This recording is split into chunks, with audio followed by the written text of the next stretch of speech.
Adélaïde Labille-Guiard est souvent présentée comme la grande rivale d'Élisabeth Vigée-Lebrun et effectivement, ces deux femmes sont les deux seules qui ont réussi à entrer à l'Académie royale de peinture et de sculpture pendant la période qui est couverte par l'exposition. On garde très peu de traces, voire pas de traces du tout d'une quelconque animosité entre les deux femmes, mais la critique va constamment les opposer, constamment mettre en scène leur rivalité. Cette différence de traitement par la critique, c'est loin d'être le seul obstacle que va connaître Adélaïde Labille-Guiard pour être reconnue comme une artiste au même titre que les hommes artistes de sa génération.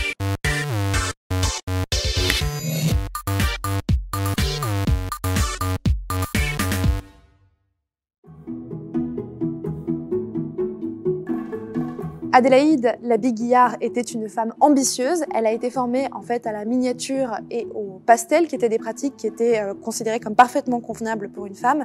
Mais son but était d'entrer à l'Académie royale de peinture et de sculpture. Elle devait pour cela présenter une peinture à l'huile. Elle a donc appris l'huile auprès d'un ami d'enfance qui était lui-même un académicien. Ses premières peintures à l'huile présentées dans un salon parallèle au salon de l'Académie ont eu un tel succès que les critiques ont pensé qu'elle n'avait pas pu les réaliser seule. À ce moment-là, elle a proposé à différents académiciens de venir dans son atelier et elle en a fait le portrait. Elle a fait le portrait de toute une série d'académiciens, ce qui était une excellente stratégie puisqu'elle s'est présentée juste après à l'Académie et a été admise en tant que peintre de portrait. Alors que Élisabeth Vigée-Lebrun était louée pour sa peinture délicate et pleine de sensibilité, les critiques vont plutôt dire de Adélaïde Labille-Guiard qu'elle a une peinture virile, ce qui est véritablement un compliment à double tranchant. Il souligne qu'elle a atteint un tel niveau qu'elle peut être comparée à un homme, ce qui est le compliment suprême, mais qu'elle a aussi outrepassé son rôle de femme, qu'elle est sortie de sa condition. Un critique dira même « On peut dire en voyant la touche mâle et ferme de ses portraits que Madame Guiard s'est faite homme ».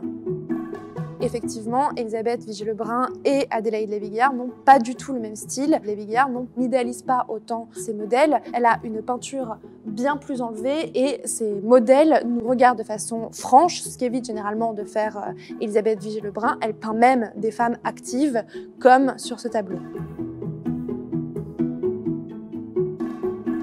Malgré le fait que Adélaïde Labille-Guiard est admise à l'Académie royale, elle va continuer à subir la misogynie de l'institution. Elle demande par exemple pendant des années à obtenir un logement au Louvre comme la plupart des académiciens. On lui refuse ce droit. On lui refuse également le droit de donner des cours au sein de l'Académie, ce qui ne va pas l'empêcher en fait d'ouvrir son propre atelier, un atelier très important à l'extérieur du Louvre où elle va donner des cours uniquement à des artistes femmes et elle va en fait beaucoup s'engager dans l'accès à une éducation artistique pour les jeunes filles.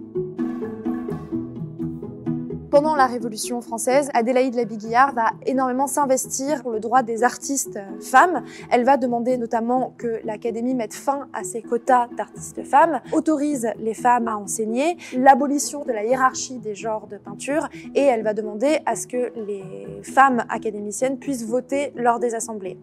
Elle va obtenir au moins la fin des quotas, en tout cas pendant quelques jours, puisque le directeur de l'Académie va finir par annuler le vote en déclarant « Nous ne trouvons pas convenable que des femmes viennent s'immiscer dans un travail qui leur est étranger », signe que la féminisation du monde de l'art était encore très loin d'être acceptée au moment de la Révolution française.